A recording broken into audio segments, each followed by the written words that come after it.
안녕하세요. 쓸데없이 공부 많이 하는 언니들 쓸공언니입니다. 저는 여러분의 글로벌 경제 감각을 관리해드리는 정관리입니다. 안녕하세요. 저는 여러분과 함께 경제 공부하는 최열정입니다. 네, 아유 더운데 어떻게들 지내고 계신가 모르겠어요. 네. 버티면서. 그쵸. 아유 네. 더워서 진짜 힘들어요. 맞아요. 이 쓸공님들 중에 갓생 사시는 분들 많으시잖아요. 그렇죠. 혹시나 또 더운데 무리하고 계시는 건 아닌가. 더울 때 무리하면 안 되는 것 같아요. 네.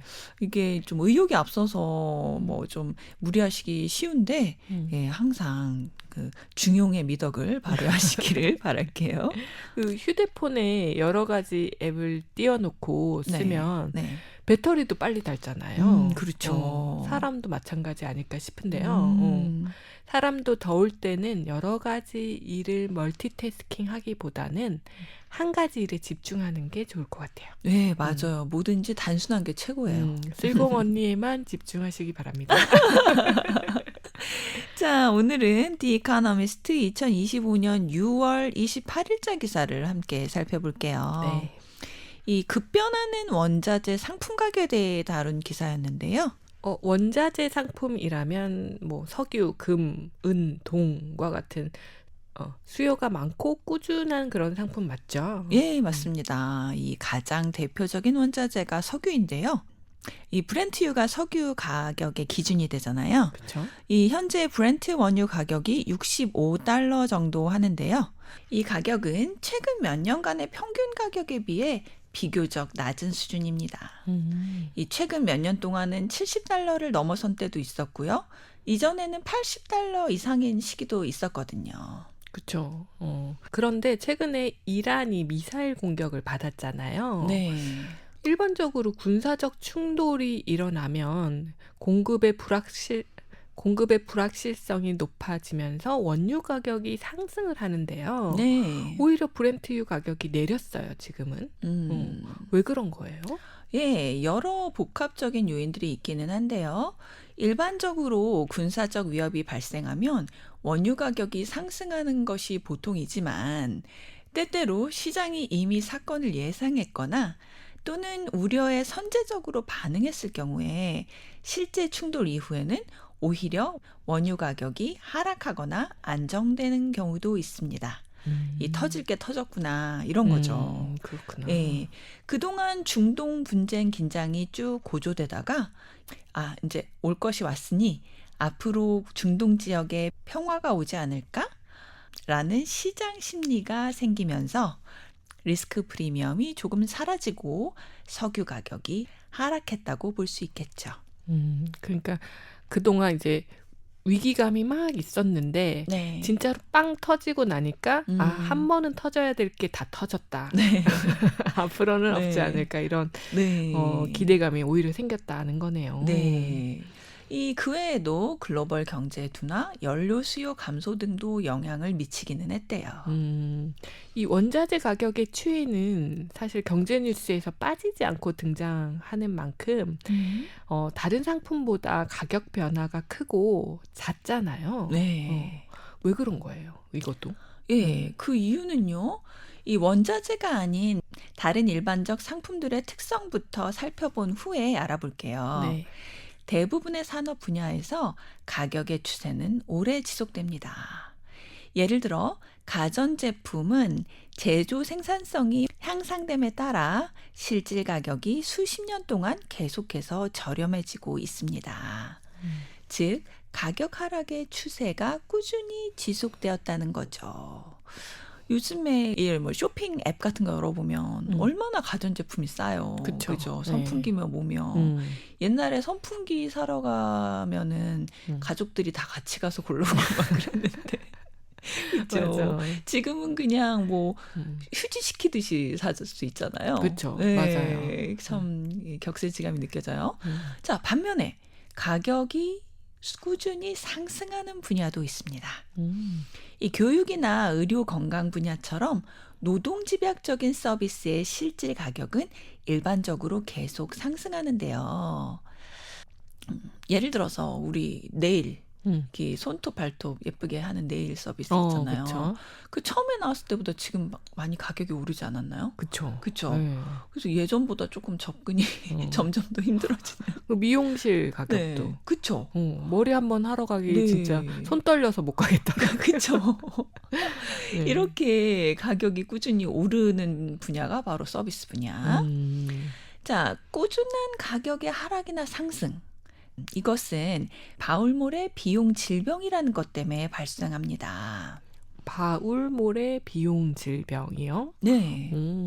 이게 마치 의학 용어처럼 들리거든요. 네. 질병이라는 말이 들어가서. 네. 근데 진짜 질병을 의미하는 거는 아닐 것 같은데 이 바울몰의 비용 질병은 도대체 뭔가요? 네, 이 바울몰의 비용 질병. 저도 어렵다, 저도 어렵네요, 말하기. 네. 예, 이 바울몰스 코스트 디지즈라고 해서 음. 이 비용 질병 이것은 이 주로 노동 집약적 서비스 분야에서 비용이 어떻게 증가하는지를 설명하는 이론입니다. 이것은 미국의 경제학자 윌리엄 바울몰이 1966년에 처음으로 제시했는데요. 네. 간략하게 설명드리면요. 현대 경제에서 기술 발전이 빠른 산업은 비용이 줄어들지만 노동집약적 서비스 산업은 생산성 향상이 어려워 비용이 계속 상승하는 현상을 설명하는 개념입니다. 이 쉽게 말하자면 제조업 분야에서는 기술로 노동자를 대체할 수 있는 부분이 많기 때문에 상품의 가격이 계속 낮아지는데요. 노동집약적 서비스, 즉 교육과 의료 같은 분야에서는 노동자가 절대적으로 필요하기 때문에 임금은 계속 오르게 되고 결론적으로 서비스 비용도 증가하게 된다는 것이죠. 요즘 우리 방송에서 계속 다루었던 그런 주제네요. 네. 그 미국 제조업 일자리와 관련된 그런 주제도 있었고 네. 요즘 이제 세계 경제에서 제조업 비중이 줄고 서비스 분야 비중이 많아졌다는 그런 이야기도 있었잖아요. 예, 그렇죠. 서비스업의 비중이 증가하니까 이 분야에 AI를 도입하자는 주장도 많이 나오고 있고요. 그렇죠. 네. 자, 역시 이 열정 씨와 저는 좀 공부에 이 티키타카가 잘 맞아요. 그렇죠. 그렇죠. 같은 걸 보고 있으니까. 네, 그렇죠. 뭔가 싱크로나이즈 되는 기분. 자, 본론으로 돌아와서 이렇게 원자재가 아닌 상품들의 가격은 꾸준히 오르거나 내리는 장기적인 경향이 있어요. 그런데 원자재는 그렇지 않죠? 네, 맞아요. 워낙 이제 올랐다 내렸다를 반복하잖아요. 원자재 가격은. 네. 그래서 이 원자재 가격을 어떻게 예측해 보겠다라는 그런 의지마저 사라지게 만드는 것 같아요. 맞아요. 이 신의 영역. 앞에서 말씀드린 제조와 서비스 분야의 상품과 다르게 농산물, 에너지, 금속과 같은 원자재 상품들의 가격은 장기적인 경향이 없습니다. 이런 원자재 상품들은 호황기에는 이상적인 생산량을 초과하는 과잉 공급이 발생하는 경향이 있어요. 그렇죠. 예를 들어 2010년대 초반 구리, 철광석과 같은 금속 가격이 상승하자 채굴 기업들이 새로운 광산 개발에 나서면서 공급이 늘었거든요. 하지만 결국 글로벌 경기 둔화와 수요 감퇴로 공급이 수요를 초과하는 과잉 공급 상태가 발생해서 가격이 하락하는 경우도 있었습니다. 반대로 불황기에는 수요보다 공급이 부족한 현상이 일어나죠. 이 원자재는 말 그대로 모든 것의 재료가 되는 것이잖아요. 그렇죠. 그렇기 때문에 수요와 공급의 불균형이 사람들의 삶에 미치는 영향이 아주 크죠. 대표적인 예가 석유잖아요. 네, 맞아요. 이 최근 전쟁으로 인해 석유 가격 변동이 매우 심했는데요. 석유 가격 변동이야 뭐 이미 전 세계인에게 이미 익숙한 거지만 그렇죠. 예, 세계은행의 최근 연구에 의하면요. 요 몇 년 동안 석유 가격 변동 문제가 더더욱 심각해졌다고 합니다. 요즘은 호황과 불황의 주기가 짧아지고 그 폭도 더 크다고 해요.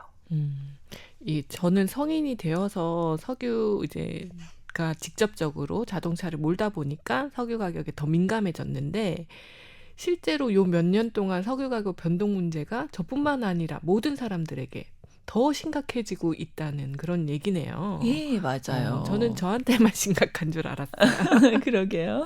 그러면 예전에는 가격 변동이 지금보다는 덜했다는 거잖아요. 네. 그 이유가 있을 것 같아요. 네, 참 저도 재밌게 읽었는데요. 예전에는 공급에 따라 원자재 상품 가격의 사이클이 움직였다고 해요.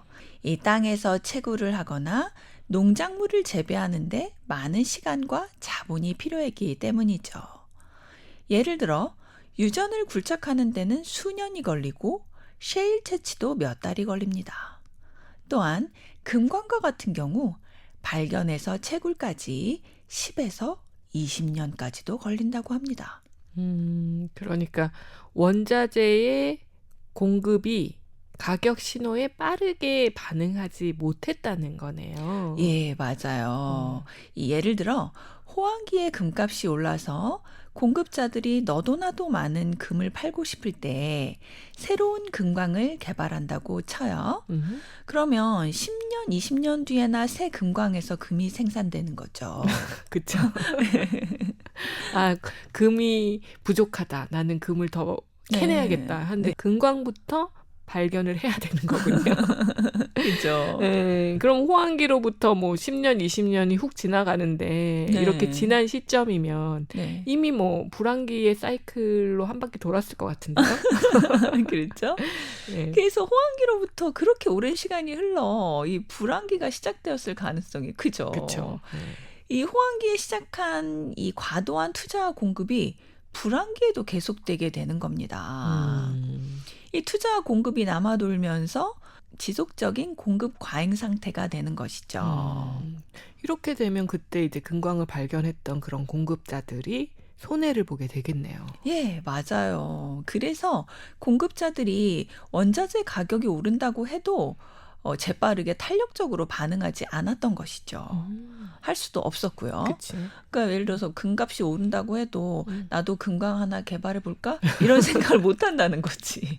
그치. 언제 그 10년, 20년을 어떻게 투자해. 그렇죠. 그래서 이제 가격이 오르거나 내릴 때 이 공급이 빠르게 조정되지 않아서 가격 변동의 폭이 상대적으로 작았던 것입니다. 다시 말하면 예전에는 원자재가 빠르게 공급되지 못해서 가격 변동의 폭이 작았다는 거네요. 네. 그렇다면 이제 원자재의 가격 변동을 크게 만드는 그런 요소는 무엇이 있어요? 예, 여러 가지 요소가 있기는 하지만 그중 하나가 원자재 재고량입니다. 이 많은 원자재 상품은 저장 비용이 높거나 농산물처럼 빨리 상하거나 썩기 쉬운 특성이 있습니다. 이 재고가 적게 쌓여 있으면 공급과 수요의 단기적인 불균형도 큰 가격 변동을 일으킬 수가 있는 것이죠. 즉, 재고 수준이 낮을 때, 재고량이 적을 때, 수요가 많아지면 작은 변화라도 가격이 크게 상승할 수 있는 거예요. 그리고 원자재 가격 변동을 크게 만드는 또 다른 요소는 상품 관련 금융 상품들이 있습니다.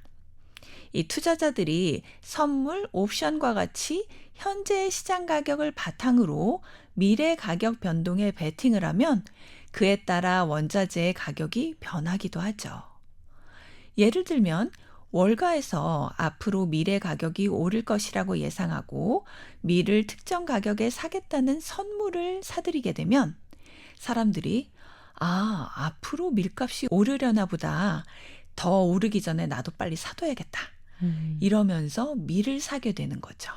이렇게 되면 또 밀값이 오르게 됩니다. 그러니까 이렇게 예측할 수 없는 원자재 가격을 거래하는 선물 옵션은 절대 하지 말라고. 그러니까요.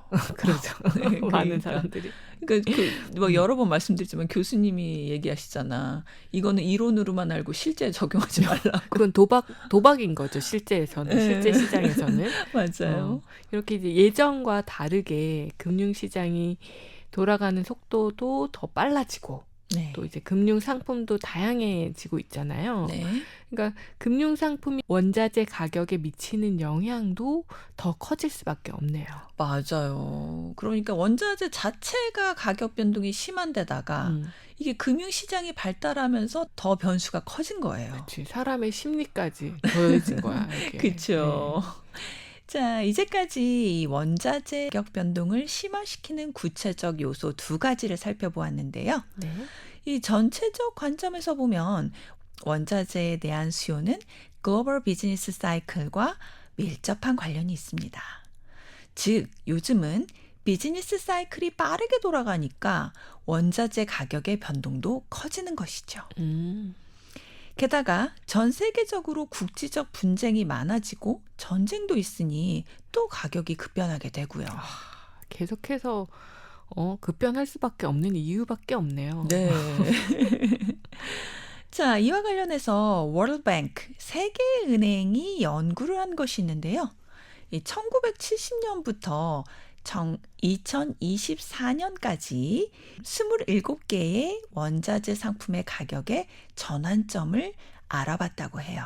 음, 이 기간 동안 각 상품은 평균적으로 약 14번의 가격의 전환, 즉 가격의 상승과 하락을 경험했으며 불황, 즉 가격이 하락하는 기간이요. 음, 이 불황의 기간은 평균 4.5년, 그리고 호황, 가격의 상승 기간은 약 3년 넘게 지속된 것으로 나타났습니다. 가격이 하락하는 불황이 1.5년 정도 호황보다 더 길었네요. 네, 그렇죠. 그래서 이게 왜 항상 이렇게 불황이라고 하지? 왜 이렇게 다 뉴스에서 맨날 불황이러지? 그러니까 이게 다 근거가 있었던 거야. 아, 짧게 오르고 음. 길게 내려가는 거구나. 그쵸. 네. 자, 불황은 보통 더 오래 지속되는데요. 음, 하지만 가격 변동의 폭은 호황기와 불황기에서 모두 비슷한 경향이 있었대요. 음, 이 또한 개별 상품들은 전체 사이클의 약 3분의 2 기간 동안 같은 주기 단계에 머물렀다고 합니다. 다시 말하면 각각 다른 상품들이지만 많은 상품들이 전체적으로 비슷한 가격 주기를 보였다는 거죠. 음. 즉, 이것은 글로벌 경제 순환이 상품 가격에 큰 영향을 미친다는 것을 보여줍니다. 특히나 이들 원자재 상품들 중에서도 산업용 금속과 에너지 상품이 서로 많은 상관관계를 보였다고 해요. 그 이유는 또 뭐예요? 산업용 금속과 에너지 상품이 서로 상관관계가 큰 이유는요. 이들이 모두 글로벌 경제 활동과 밀접하게 연결되어 있기 때문입니다. 예를 들어 건설, 제조, 인프라 투자와 같은 경제 성장을 촉진하는 활동이 활발할 때는 석유와 가스 같은 에너지 수요가 늘어나고 동시에 구리, 철광석과 같은 금속의 수요도 증가합니다. 이 반대로 경기 침체에는 둘 다 수요가 줄어들어 가격이 함께 하락하는 경향이 있고요. 이 따라서 산업용 금속과 에너지 상품, 이렇게 두 종류의 상품은 세계의 경제의 움직임을 반영하며 가격 변동이 연동되는 경우가 많습니다. 그래서 항상 우리 뉴스 보면은 석유 가격, 그다음에 원자재 가격 나오잖아요. 그렇죠. 그러면 이제 세계 실물 경제가 지금 이렇게 돌아가고 있구나라고 느낄 수가 있는 거죠. 그러네요. 서로 네. 뭐 전후 관계는 모르겠지만 어쨌든 함께 움직이고 있다라는 네. 거는 이해가 되네요. 네. 한편 이 농산물은 대체로 독립적인 움직임을 보이는데요. 이 농산물 가격은 날씨, 농작물의 질병 발생과 같은 지역적이고 특이한 충격에 영향을 받기 때문에 다른 상품과 달리 개별적 요인에 좌우되는 경향이 있다고 해요.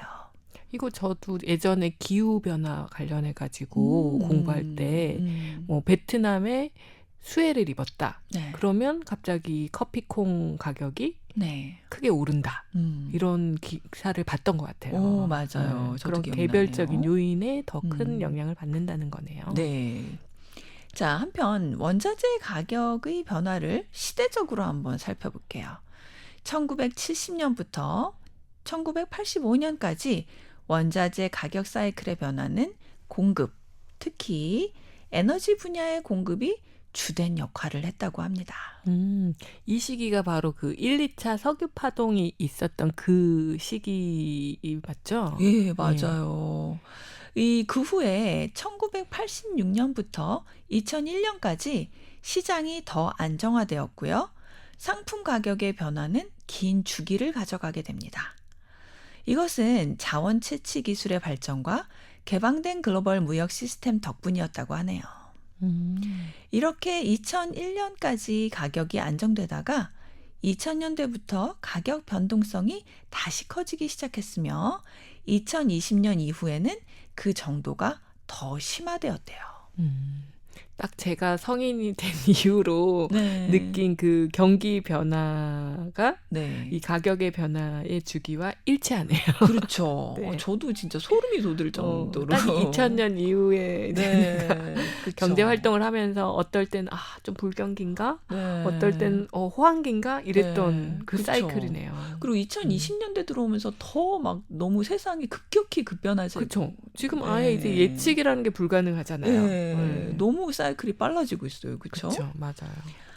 현재 호황기는 평균 24개월 동안 지속되고요. 네. 불황 역시 평균 23개월밖에 되지 않아요.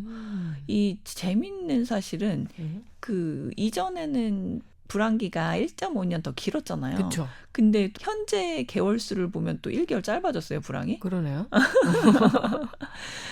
어쨌든 이전보다 짧고 강렬한 경기 순환이 나타나고 있습니다.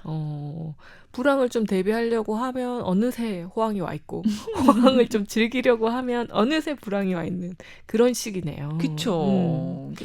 불황이 이렇게 짧아지는 것은 사실 좋잖아요. 네. 근데 호황도 같이 짧아지고 있으니까 그게 문제네요. 그죠. 호황이 2년을 못 넘겨.